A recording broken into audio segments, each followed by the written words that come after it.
બા સાથે મળી પૂરા વર્ષ માટેની મસ્ત રેસીપી બનાવી. તો આજે આપણે બટેટાની વેફર બનાવવાના છીએ, જાળીવાળી અને જાળી વગરની, એકદમ ઇઝી રીતે અને એકદમ સફેદ દૂધ જેવી રહે આખા વર્ષ માટે એવી. તો એના માટે અહીંયા લાંબા અને મોટા બટેટા લેવાના. બટેટાને ધોઈ આ રીતે એની છાલ ઉતારી અને જાળીવાળી વેફર પાડવાની, ઊભા અને આડા હાથ રાખીને. પછી ઊભા હાથ રાખી આ રીતે પ્લેન વેફર બનાવવાની, એકદમ સરસ 2-3 પાણીએ ધોઈ આ રીતની સરસ પાણી ચોખ્ખું નીકળે ને ત્યાં સુધી વેફરને ધોવાની.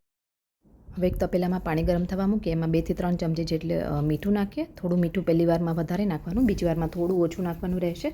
અને 80 થી 90% થાય ને એવી વેફરને થવા દેવાની, અને નહીં તો બહુ ચડી જશે તો તૂટી જશે વેફર. તો એ રીતે થઈ આ રીતે એક સફેદ કપડામાં કે કોઈ બી કપડામાં પાથરી એને એક રાત માટે રહેવા દેવાની છે પંખા નીચે.